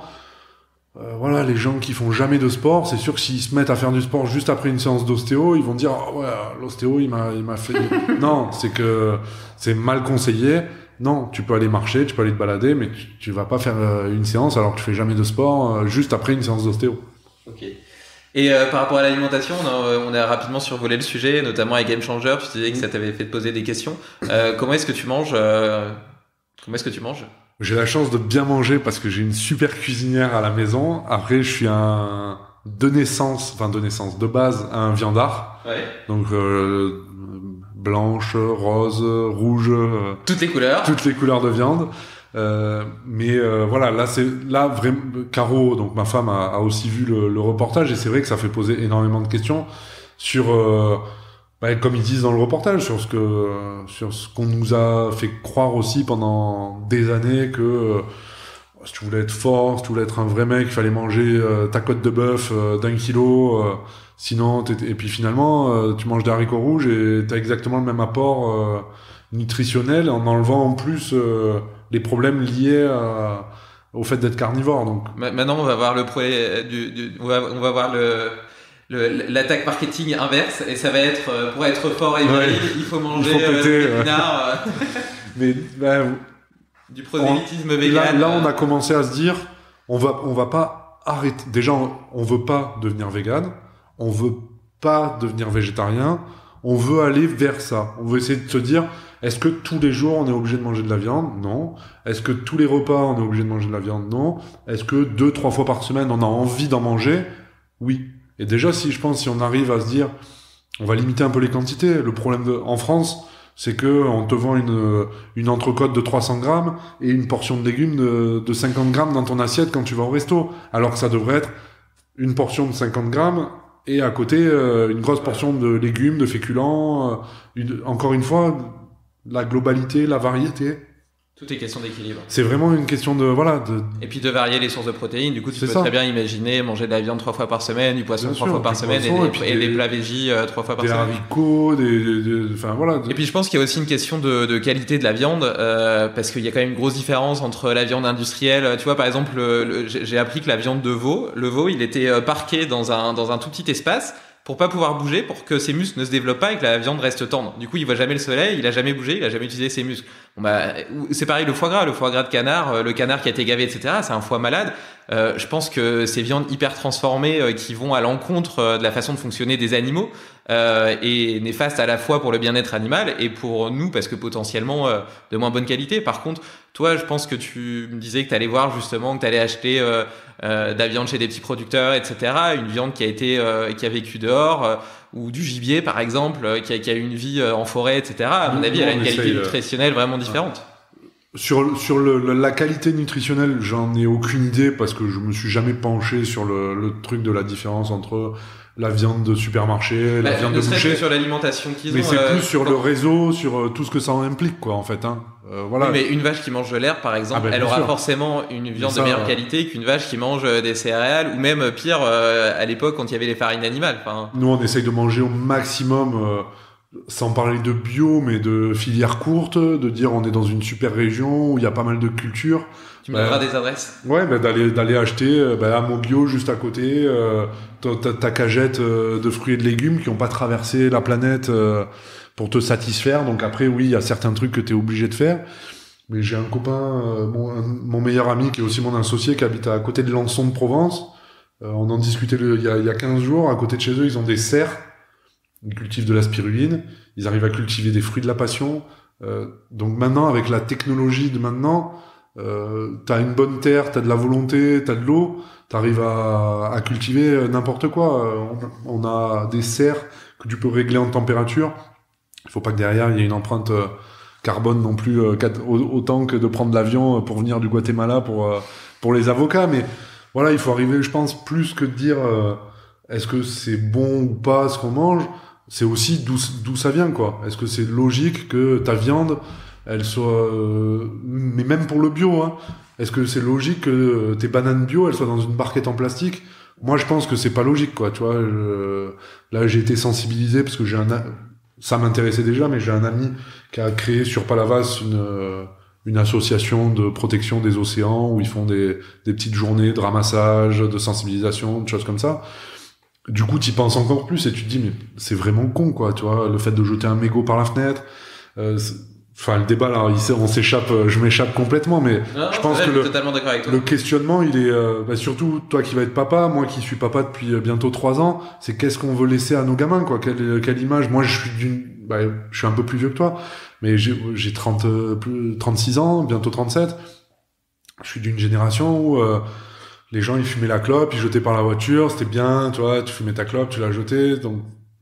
Mais mes parents, quoi, tu vois, donc, juste la génération au-dessus de la tienne, de voir des trucs comme ça, et tu te dis, 30 ans après, finalement, les choses, elles ont pas tant évolué, parce que le mec, il fume, et puis il regarde maintenant, la seule différence, elle est que le mec, il fume, il regarde autour de lui quand on le regarde pas, puis il jette sa clope, quoi. Genre, personne m'a vu. Non, il faudrait que tout le monde prenne conscience de dire, ouais, c'est pas normal de bouffer des fruits dans du plastique, quoi. Ouais, non, c'est sûr. Mais le plastique, c'est un vrai problème. Et donc, je monte souvent à Paris pour mon boulot. Et je vois des gens assez régulièrement jeter la bouteille d'eau ou l'emballage de leur gâteau, etc. par terre, alors qu'il y a des poubelles partout. Autant, il y a des endroits où il n'y a pas beaucoup de poubelles. Bon, bah, c'est pas excusable. Mais bon, déjà, ça pourrait être plus compréhensible. Là, il y a des poubelles partout. Et pour autant, les gens, ils balancent ça par terre. C'est vraiment un problème. Après, je pense aussi que... il y a une différence de génération et de culture, et je pense qu'on est de plus en plus sensibilisé aux questions écologiques, et que moi je vais transmettre ces valeurs-là à mes enfants, et que eux, les ayant, nous, tu vois, on les a acquises, on les a apprivoisées, tandis que nos enfants les auront dès la naissance. Et donc je pense que du coup, ça sera quelque chose qui sera beaucoup plus facilement inscrit dans leur comportement. Et même, tu vois, par exemple, sur Internet, tu peux comparer deux produits. T'en as qui sont peut-être 3 fois moins chers, qui ont été produits en Chine, et d'autres qui sont au bon prix, avec une entreprise avec un fort impact RSE, tu vois, avec un fort positionnement RSE. Est-ce qu'aujourd'hui tu vas faire le choix de payer 3 fois plus cher ton produit, peut-être pour certains, mais pas forcément pour tous? Et donc quelque part, c'est un peu le problème de la mondialisation aussi, tu vois, c'est que tu peux toujours comparer, et qu'on a un biais cognitif qui est de toujours choisir le moins cher si la qualité est la même. Et je pense que cette façon de réfléchir va être de moins en moins vraie avec les générations futures qui, elles, auront intégré beaucoup plus jeunes ces valeurs d'écologie et l'importance que ça a. Après, ouais, c'est aussi... en tout cas, c'est mon espoir. Ouais, bah, moi aussi, hein. C'est lié au pouvoir d'achat aussi, je pense, malheureusement. Tout le monde peut pas aller... même si c'est une question... je pense que c'est comme le sport tous les jours. Tout le monde peut le faire, à condition de se dire, ben voilà, est-ce que j'ai besoin d'avoir 25 t-shirts? Non, finalement, je mets toujours les 5 mêmes. Est-ce que j'ai besoin d'avoir 3 kilos de viande par semaine? Non, finalement, 1 kilo, ça peut me suffire. Et au final, acheter 3 kilos de viande en grande surface ou 1 kilo chez Laurent à Palavas, ça te coûtera le même prix. Et tu vas être sur de la qualité, tu vas avoir ce raisonnement de dire, ben ouais, ma viande, elle vient de l'Aubrac plutôt de venir de Roumanie, et mes légumes, ils viennent de Moggio plutôt que de venir d'Espagne, même si il y a des très bons fruits et légumes en Espagne. On en a aussi en France. Donc après, la France, ça coûte plus cher, il y a plus de taxes, il y a plus de trucs. Mais voilà, c'est plus de ce questionnement sur si tout le monde fait un petit pas comme ça, peut-être que justement pour nos enfants, on arrivera à se dire... et du coup, on aura moins mal au dos. On viendra pour de la prévention chez son ostéo. Ouais, on peut tout relier. Regarde, on disait tout à l'heure qu'il fallait marcher, et tu parlais d'un de tes amis qui faisait partie d'une association pour ramasser les déchets. En fait, on peut facilement lier les deux. Quand tu vas te promener au bord de la plage, t'en profites pour ramasser tous les déchets que tu trouves sur ta route, et comme ça, t'allies le côté sport, etc., le fait de bouger ton corps avec une action positive pour la planète. Il y a un hashtag là qui était sorti pendant le nouveau confinement. Je nettoie mon kilomètre ou quelque chose comme ça, là, où tu sors à 1 kilomètre avec ton gamin, sans ton gamin, tu prends une paire de gants et un sac poubelle et voilà, tu vas ramasser. Mais si tous on commence à le faire, enfin voilà, il y a pas de. Le problème c'est qu'aussi en France, je pense, en France ou peut-être ailleurs. On attend toujours que les efforts viennent des autres. Ouais, puis on a peur de dire les choses quoi. Quand on voit quelqu'un qui jette une clope. Il faut peut-être la moindre des choses, c'est d'aller lui dire tenez, vous avez fait tomber ça, mais c'est hyper compliqué à dire. En plus maintenant il y a que des fous, des gens qui se trimballent avec des couteaux. À Palavas encore il y a une semaine, on est en train de virer Chicago ici. Un retraité qui a poignardé un jeune de 30 ans parce que son chien avait attaqué son chien. Donc voilà, il faut quand même faire attention. Si vous le faites à Palavas, faites gaffe, tu vois. Mais déjà vous pouvez aller sur la plage avec une association. Pour vous balader en groupe et ramasser. Même sans association. Même sans association, mais voilà. C'est bien de les soutenir parce qu'ils ont une. Elle s'appelle comment d'ailleurs? Océane Protection France. Océane Protection. Ouais. Et c'est palavasien, c'est fait par quelqu'un de Palavas. Et voilà, ils ont un petit local maintenant. Je sais pas si t'as vu quand tu rentres dans Palavas. Non, j'ai pas fait attention. Au rond-point à côté de Vaguevent, ils ont un petit local. Là, ils ont fait des petites cahutes là. Ok, mais je savais pas que c'était pour ça. Voilà, ils ont un de leurs locaux là. Et ouais, non, mais c'est parce que c'est toujours pareil. En groupe, on a un peu plus de poids que seul. Non, c'est vrai. Et puis c'est plus amusant. Ouais, puis il y a vraiment ce côté, le dicton qui dit seul on va plus vite et à plusieurs on va un peu plus loin, quoi. Donc de dire peut-être que là j'ai vu qu'il y a un de ses collègues là, le Marseillais, l'anglais marseillais là. Je sais pas si tu connais la Edmund Blatt, qui est parti à pied de Marseille jusqu'à Paris en ramassant au bord de la route, en ramassant tous les masques trouvés. D'accord, non, j'en ai pas entendu parler. Voilà, mais pareil, les masques là, ça va être une catastrophe. Pour revenir à notre sujet écologique, ça va être une catastrophe écologique à venir, quoi. Entre la production et le traitement du déchet derrière. Non, c'est sûr. C'est sûr, moi, hyper intéressant en tout cas. Je suis totalement en phase avec toi. Et puis c'est vrai que le fait de le faire à plusieurs, en plus du côté écologique et du fait de marcher, tu gagnes en plus le bienfait pour ta santé mentale, de faire une action, d'avoir l'impression de contribuer à quelque chose de plus grand que toi et ensemble. Et donc cette espèce d'émulation collective, d'intelligence collective qui vise à rendre le monde meilleur, je pense, te donne un sentiment, te rend plus optimiste, plus heureux et potentiellement t'aide à vivre en meilleure santé aussi. Et justement, pour essayer de raccrocher à la santé, il y avait un dernier sujet que je voulais aborder avec toi, c'était le TerraGun. Je sais que toi, tu as un Hypervolt. Donc, c'est pour ceux qui savent pas ce que c'est une espèce de pistolet à percussion. Est-ce que tu peux expliquer comment ça marche, à quoi ça peut servir? Donc ça, c'est usage personnel. Hein. Oui. C'est un moteur de scie sauteuse qu'il y a dedans, donc qui crée une percussion assez rapide ou d'une boule ou d'un pic ou d'un petit plat de massage pour détendre une zone. Donc l'application elle est uniquement musculaire. Sur les gros muscles, c'est plus confortable. Dès que le muscle est un petit peu plus fin et donc il y a moins d'épaisseur par rapport à l'os, c'est un peu plus douloureux parce qu'on vient écraser. Mais en fait, ça revient à faire du massage. Hein. Donc là, on est peut-être depuis une dizaine d'années. Là, il y a les rouleaux de massage qui sont sortis, il y a les barres de massage, il y a les cannes de massage, il y a le TerraGun. Donc le TerraGun, c'est la marque d'un des fabricants de pistolets. Moi, j'ai Hypervolt d'Hyperice.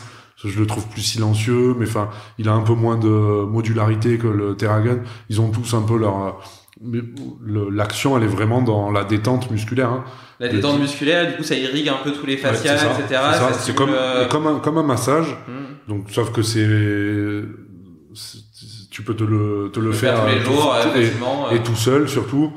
quand c'est pas ton métier, voilà, masser, ça fait vite mal aux mains, t'es crispé, t'es raide. Bon, le TerraGun, voilà, même un opérateur type ta compagne ou ta femme peut très bien te le faire dans le dos.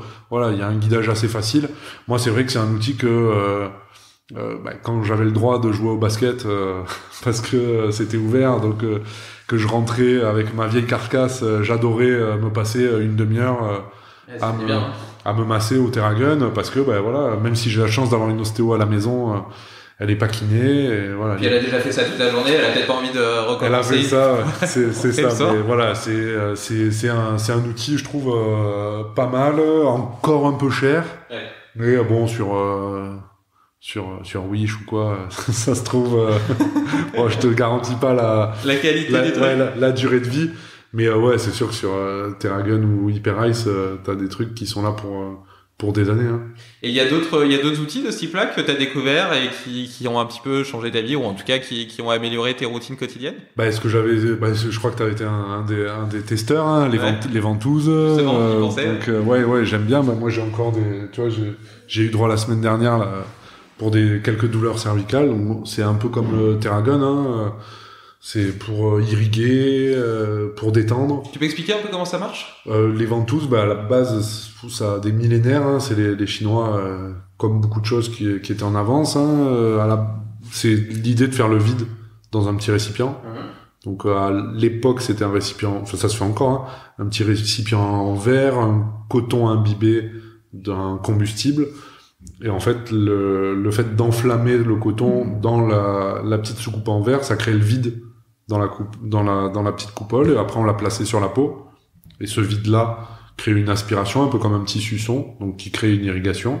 Maintenant on a évolué, donc on a remplacé par des coupoles en plastique et un petit pistolet pneumatique qui permet de faire le vide, en fait, d'aspirer l'air. Donc on irrigue un petit peu en ramenant du sang. Et donc ça, tu l'utilises quand tu as des contractures musculaires, surtout pour ça. Ouais. Je l'utilise à la base. Par exemple, surtout sur moi, ouais, c'était pour les contractures musculaires. Okay. Voilà, des tensions, de la douleur. Donc ça équivaut à du massage en accéléré quand tu peux pas aller chez le kiné ou quoi. Voilà, ça permet un petit peu d'accélérer le processus. Ok. Et du coup, ça a trait un peu à la médecine chinoise, et justement, ça me fait penser à une question. L'ostéopathie, ça devient quand même de plus en plus populaire. Est-ce qu'il y a d'autres médecines qui te semblent intéressantes et qui sont encore méconnues actuellement? Toutes. Ah, ouais, non, mais vraiment, il y a moi, je vois, Caro est ostéo, mais elle fait aussi énormément, du coup, maintenant, quasiment exclusivement de la médecine chinoise. Donc, c'est une variance de sa technique d'ostéopathie qu'elle a adaptée avec autre chose, mais elle va arriver à traiter des symptômes un petit peu plus profonds que ceux que moi, j'arrive à traiter. Donc, encore une fois, on remplace rien, on n'est pas à la place d'un traitement, on va à chaque fois, dans une pathologie ou quoi, essayer de ramener de la qualité de vie à notre patient, que ce soit grave ou pas grave, quoi. Si on peut arriver, nous, avec nos techniques, à améliorer un petit peu, sans dire on soignera rien, mais juste en améliorant un petit peu, que le patient, il sorte, il est mieux qu'en entrant, voilà, c'est le plus important. Que ce soit de la sophrologie, que ce soit de la méditation, que ce soit de la naturopathie, nous on a des cousins, des ostéos qui sont les chiro, qui sont les éthiopathes. Il faut que ça soit adapté aux patients. C'est sûr qu'un petit nourrisson de 5 jours, un papy de 90 ans et un sportif de 30 ans, je vais pas utiliser les mêmes outils et les mêmes techniques pour eux. Donc il faut que ça soit, il y a des gens ici, j'ai suivi à une période l'équipe de rugby, les mecs, si tu leur faisais pas craquer le dos, ils te disaient le lendemain, ils te rappelaient ça a pas marché, tu vois, ça a pas juste craqué. Pour le côté psychologique. Juste pour le côté psychologique. Donc il faut vraiment trouver le truc qui te va, quoi. Moi, il y a des patientes, c'est surtout les femmes, je pense, leur premier truc, c'est question à moi, bon, vous me voyez pas, mais bon, je fais 1m96. Il y aura une photo. 1m96 et plus de 100 kilos. Donc voilà. Est-ce que vous faites du rugby?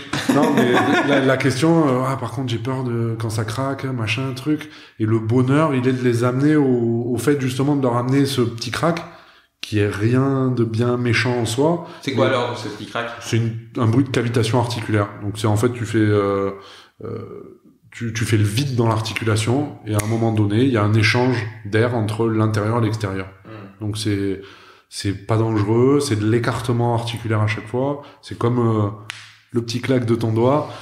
Dans 10 minutes, mon doigt il a pas de problème. Dans 10 minutes, je referai la même chose et mon doigt il recraquera. C'est juste parce que j'ai rajouté de la pression dans l'articulation. Mais ça fait pas mal. Donc c'est sûr que si tu fais ça, si quelqu'un vient pour un torticolis, qu'a froid, tu t'es à peine serré la main et tu t'envoies déjà essayer de faire craquer des cervicales,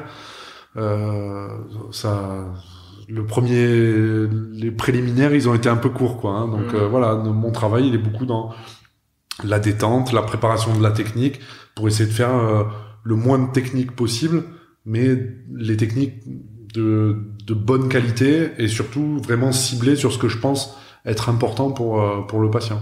C'est pour ça que tu leur demandes d'expirer longuement quand tu vas faire craquer, c'est pour les aider à se détendre ou ouais, c'est un moment de relâchement en fait, l'expiration. Hein. Donc c'est comme dans un étirement, souvent si tu veux gagner sur un étirement, il faut pas le faire en inspiration, il faut souvent le faire en expiration. Mais oui, après les patients maintenant, ils sont un peu habitués aussi à ça, donc il faut arriver à les surprendre parce qu'il y a toujours selon la position, le patient est jamais relâché à 100%. Donc maintenant, tu leur dis de souffler, ils savent très bien ce qui va se passer quand ils vont souffler. Donc des fois, il faut les prendre sur l'inspiration, il faut les prendre sur le moment où c'est en train de changer, le faire une deuxième fois, voilà, faire croire que tu vas pas le faire. Donc voilà, mais c'est un peu pareil pour tout, hein, que ce soit pour du structurel, parce que c'est ce qu'on connaît peut-être le plus. On se dit, je vais voir l'ostéo, il va me faire craquer. Mais il y a des techniques musculaires, il y a des techniques fonctionnelles. Il y a des techniques juste de mécanique, de pompage ou de percussion. Enfin voilà, il y a vraiment plein d'outils. Et la chance de notre boulot, c'est de sortir de nos 5 ans d'études et d'avoir une boîte à outils avec quelques trucs dedans. Et puis après, ton expérience, les formations que tu vas faire, les rencontres que tu vas faire vont faire que tu vas rajouter des outils et que tu vas utiliser pour tel ou tel patient. Après, même si dans un cas donné, le craquement est pas l'outil le plus adapté, je suppose que tu le fais toujours au moins une petite fois pour donner peut-être pour le côté psychologique qu'il peut apporter aux patients. Non, ça dépend. Ouais. Ça dépend. Je reviens sur ça. Hein, ça dépend de l'âge, ça dépend du besoin. Souvent, moi, ce que j'aime dans l'articulaire, donc dans le structurel, le fait de faire craquer, c'est que c'est pour le patient. Même quand il a mal, c'est une technique qui va vite. Ouais. Et puis t'as un sentiment de libération, je trouve. Après, il est peut-être complètement placebo, hein. Sûrement. Mais de toute façon, tu le ressens. Ma séance, il y a un énorme effet placebo aussi, hein. Quand un patient, il se rhabille et que tu lui dis, vous allez voir, dans 2-3 jours, c'est bon, vous êtes sur pied, on se revoit dans 3 semaines, pour vérifier votre état. Et, c'est conditionné psychologiquement. Dans 2-3 jours, ça devrait aller. Tu vois, déjà, si tu utilises cette forme-là de phrase, le patient il va se dire pourquoi il me dit que ça devrait aller. Il y a une chance que ça aille pas du coup. Et donc dans la tête, automatiquement déjà, t'as pas fait le même travail et le même schéma pour le focaliser sur le fait qu'il va aller bien et qu'il n'y a pas de raison qu'il n'aille pas bien. S'il fait ce qu'il faut, il va marcher, s'il mange bien, s'il se tape pas la tête contre les murs, et s'il évite de porter une caisse de 150 kilos. Et si on veut profiter de ton expérience pour aller mieux, comment est-ce qu'on peut te retrouver ou te contacter ou suivre une formation, parce que tu dis que tu avais un organisme de formation aussi. Pour la partie ostéo au cabinet, c'est ou par téléphone ou sur Doctolib, en me cherchant Mathieu Le Turc à Palavas. Voilà, ou Caroline, hein, d'ailleurs, avec qui est aussi sur Doctolib maintenant. Et après, pour la partie formation, donc c'est réservé aux ostéos ou aux étudiants en fin de cycle. C'est l'organisme s'appelle IFFCO, c'est Institut français de formation continue en ostéopathie. Et voilà, pareil, on a un site internet avec cette saison, on a 37 formations prévues. Super. Donc ça fait quelques week-ends, ça va faire quelques... Avec des intervenants différents chaque fois ? Avec des intervenants différents. Non, on a des intervenants qui reviennent où on fait plusieurs fois la formation dans l'année. Mais ouais, on a une vingtaine de noms, je pense, cette C'est tous année. des ostéos ou il y a plusieurs corps de métier? On a des ostéos, on a des kinés, on a des chirurgiens, Super. on a des gynécos, sages-femmes. C'est vachement intéressant cette ouverture. Ouais, on varie. Ben nous, pluridisciplinaire, on en a besoin en fait, hein, parce que comme je te dis, moi je bosse seul dans mon cabinet. Je sais pas ce qui se passe chez le kiné. Si moi je me fais pas mal, je sais pas ce qui se passe chez le kiné, chez le médecin. Et je trouve que c'est hyper important pour nous de savoir, comme on a été formé à l'ostéopathie et uniquement à l'ostéopathie, on apprend un métier et on sait pas ce qui se passe chez nos collègues et chez qui on envoie nos patients. Moi, un ostéo qui vient pas se présenter à moi alors qu'il s'installe ici, il y a aucune raison que je lui envoie un patient ne sachant pas qui c'est, ne sachant pas comment il travaille. C'est pareil pour les médecins, c'est pareil pour les kinés. Voilà, d'envoyer un kiné après avoir un retour négatif ou alors un retour positif, c'est hyper important parce que tu sais que derrière tu peux renvoyer du monde et que les patients ils seront pris en charge.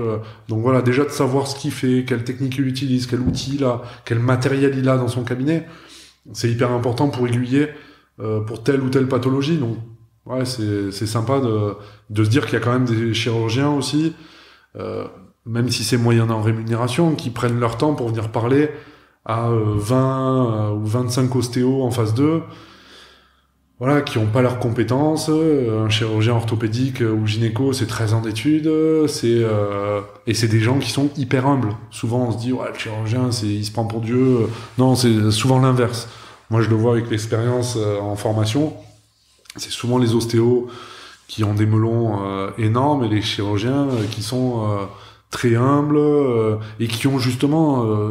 ils ont la quarantaine, ceux avec qui je bosse, donc qui ont envie de savoir, mais ouais, qu'est-ce que vous faites, quoi? C'est génial. Ah, ça, vous arrivez à... J'ai envie de partager, de ouais, tu vois, d'évoluer, quand un chir, il te dit, oh, putain, c'est génial, vous arrivez à gérer telle ou telle pathologie, voilà, à prendre en charge ces patients-là, bah, c'est cool, tu vois.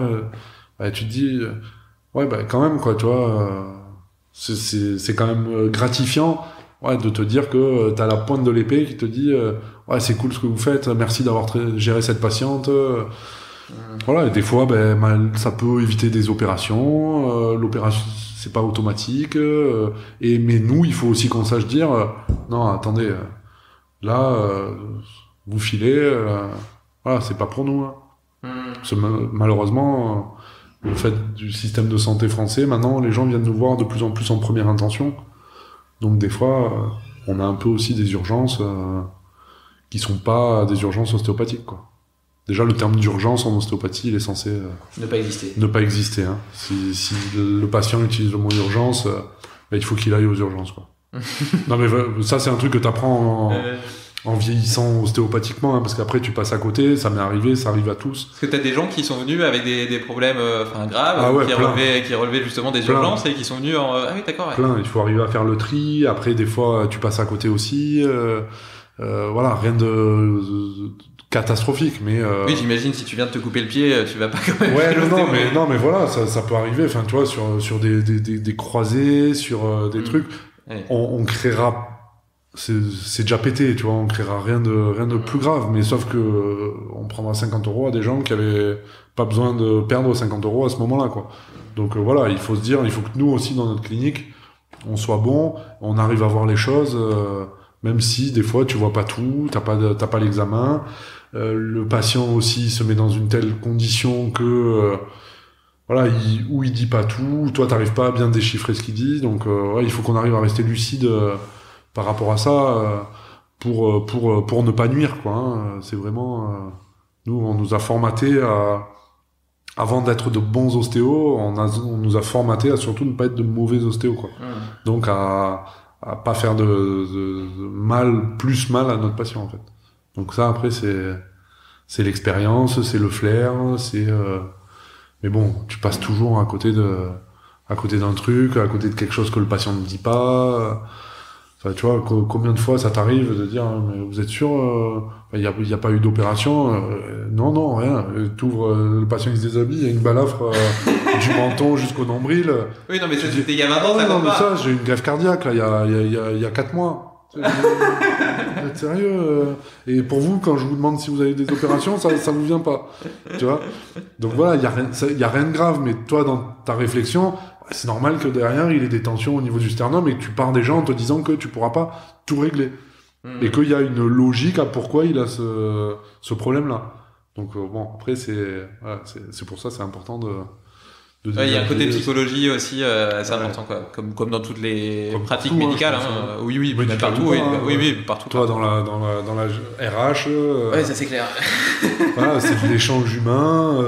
Moi, je pense que je suis pas fait pour tous les patients. Tu vois, parce que le feeling, voilà, c'est hyper important. On a un métier de confiance. Si le feeling passe pas, le patient, ça sert à rien qu'il revienne derrière. Si mon discours lui plaît pas ou qu'il est venu pour que je lui fasse craquer. C'est un peu comme avec un psy, tu vois, on dit souvent qu'il faut trouver le bon psy pour toi, qu'il y a pas de bon psy dans l'absolu, mais qu'il y a un bon psy pour toi. C'est un peu pareil avec l'ostéo, il faut trouver l'ostéo qui te convient, avec qui tu vas te sentir en confiance et dont le discours va te parler. Ouais, ça revient un peu à ce qu'on disait, hein. Il faut essayer de se sentir le mieux possible, mais que ce soit dans sa vie, que ce soit dans son couple, que ce soit avec les gens qui t'entourent, quoi. Hein. Toi, les gens négatifs, il faut essayer de les laisser de côté et te mettre plutôt avec des gens positifs, mais que ce soit un ostéo, que ce soit un psy ou que ce soit on va revenir sur la viande quand même pour faire un peu de promo, mais que ce soit avec le boucher du coin. Voilà, si c'est un con, tu vas acheter ta viande ailleurs, quoi. Ouais, c'est vrai. Il faut le reporter. Est-ce qu'il y a quelque chose dont j'ai pas parlé et que tu aurais trouvé important d'aborder? Non, je pense qu'on a... Ouais, on a fait un tour. Hein. On a fait un tour, on a bien dévié sur notre côté futur écolo, futur végétarien. C'est ça qui est intéressant. Non, c'est vraiment revenir sur le fait de voilà, pour tous les on va dire les patients potentiels, si vous voulez limiter au maximum vos mots, c'est vous écouter, bouger, et voilà, et essayer de bien comprendre que c'est pas qu'une chose qui va faire que vous allez bien, quoi. C'est vraiment une petite goutte plus une petite goutte qui vont faire que le vase il va se remplir. Malheureusement, un jour il y aura 7 gouttes de trop qui va faire que le vase va déborder et qui va vous créer des problèmes. Mais voilà, vraiment toujours cette notion d'équilibre dans la vie perso, dans la vie pro, dans les loisirs, pour arriver à fonctionner du mieux possible. On peut pas être dépressif et aller bien dans son corps, et on peut pas avoir des douleurs tous les jours au niveau musculo-squelettique et être bien dans sa tête. C'est un travail, la dissociation, elle est réservée à quelques élus, mais elle est très très compliquée, quoi. Donc voilà, vraiment d'avoir cette vision d'ensemble, de pas se dire moi je vais parler pour moi, mais de pas se dire je suis déprimé depuis 10 ans, je vais aller chez l'ostéo, c'est bon, il va m'enlever toutes mes douleurs à la nuque, quoi. Non, c'est pas possible. Et si vous prenez des antidépresseurs, ça va être pire, puisque c'est des poisons musculaires, donc on va avoir encore plus de mal à sortir de ce cercle vicieux. Donc c'est vraiment une gestion pluridisciplinaire. Le corps et l'esprit sont toujours liés. Toujours. Et de toute façon, hein, c'est le cerveau qui décide de tout. Ouais. Hein, donc si tu lui donnes pas les bonnes infos, lui, il intégrera pas les nouvelles données. Moi, je parle souvent de mise à jour. Mais voilà, hein, si lui, il est pas apte à recevoir la mise à jour, t'as beau traiter, et tu passeras toujours à côté. Ça va bugger. Ouais. Heureusement, ça arrive pas trop souvent, mais ça arrive, quoi. Bon, écoute, merci Mathieu, c'était un échange très enrichissant, très intéressant. Merci à toi pour ta confiance, pour m'avoir fait découvrir aussi ce qui a beaucoup fait rigoler ma femme. L'exercice du podcast. Le podcast déjà en soi, et encore plus l'exercice du podcast. Bon, en tout cas, tu t'en es sorti à merveille. Bon, merci beaucoup. Merci Mathieu. Bye. Bravo, tu as écouté cet épisode jusqu'au bout. Si tu veux être sûr de ne rien oublier, retrouve le résumé de l'épisode et tous les hacks de mon invité du jour sur limitless-project.com. Mais avant, pense à me laisser une note de 5 étoiles sur ton application de podcast. C'est la meilleure façon de soutenir mon travail et de m'aider à convaincre de nouveaux invités de venir partager leurs secrets.